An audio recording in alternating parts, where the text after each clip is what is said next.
The wedding had been the talk of the town. A 24-year-old poor student marrying a 71-year-old millionaire woman. It was something people whispered about in every corner, half in disbelief, half in judgment. But no one knew the truth. Not even Daniel himself. Daniel was a quiet young man, studying literature at a local university. He worked nights as a waiter, sometimes sleeping only 2 hours before classes. His father had passed away years ago, and his mother, bedridden, depended on him for medicine and care. He was tired, broke, and desperate, but never dishonest. He met Evelyn Hart on a rainy afternoon at the public library. She was sitting alone, her silver hair neatly tied, glasses balanced on her nose, reading a book of poetry. He had helped her pick up the books she dropped when her bag tore open. She smiled, thanked him, and asked what he was studying. That simple act of kindness began a friendship that would change his life. Evelyn was unlike anyone he had ever met. Despite her wealth, she lived simply, driving an old car and donating most of her money to charities. She told Daniel stories of her late husband, a businessman who had left her with a fortune but also with deep loneliness. In her, Daniel found wisdom and warmth. In him, she found sincerity and youth. Weeks turned into months, and their friendship deepened. They had long conversations about art, philosophy, and life after loss. Daniel often read his poems to her, and she would smile with a kind of sadness only people who had lived long enough could understand. Then one day, Evelyn called him to her mansion. She looked frail, her hands trembling slightly. "Daniel," she said softly, "I don't have much time left. The doctors say I have only a few months." He was speechless. "But there's something I need to ask of you," she continued. "I have no family left. No children. My late husband's relatives only care about my money. I want someone I can trust to make sure my estate goes to people who truly need it." Daniel frowned. "Why me?" "Because," she said with a gentle smile, "you never asked me for anything." Then she told him something that shocked him. She wanted to marry him. He laughed nervously at first, thinking it was a joke. But she was serious. "It's not about romance," she said. "It's about trust. I want to leave my legacy to someone who still believes in kindness." Daniel didn't know what to say. The idea felt strange, even wrong, but as he looked at her, frail, lonely, and sincere, he realized it wasn't about appearances. It was about loyalty, about being there for someone who had no one else. After a week of sleepless nights, he agreed.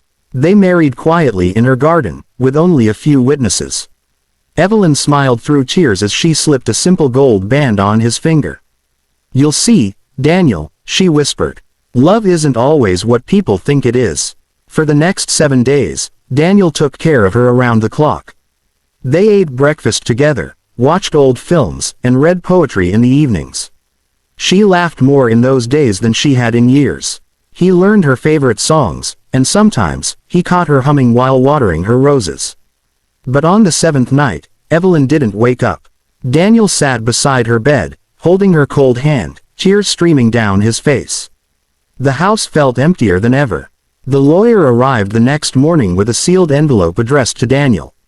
When he opened it, he froze. Inside was a letter and a document. The letter read, "Greater than, my dear Daniel. If you're reading this, it means I've gone where age no longer matters. I saw in you a heart the world rarely gives young men anymore, pure, selfless, and kind. I know people will call you names. They will say you married me for money. But you and I know the truth. You gave me peace in my final days. And now, it's my turn to give you something in return. You are now the sole heir to my estate. Not because I want to make you rich, but because I want you to have the power to help others as you helped me. Use it well, live with purpose, and never let the world harden your heart. Evelyn." The document attached was the legal deed transferring all her wealth to him. Every penny. Daniel sat in silence, his hands trembling. He didn't feel joy, only an overwhelming sense of responsibility. Days turned into weeks. Reporters came. Headlines screamed. "Poor student marries millionaire widow, inherits everything after 1 week." But Daniel didn't grant interviews. He didn't buy a mansion. Instead, he quietly began fulfilling her last wish. He established the Evelyn Hart Foundation, providing scholarships for underprivileged students, building homes for single mothers, and funding libraries in rural towns.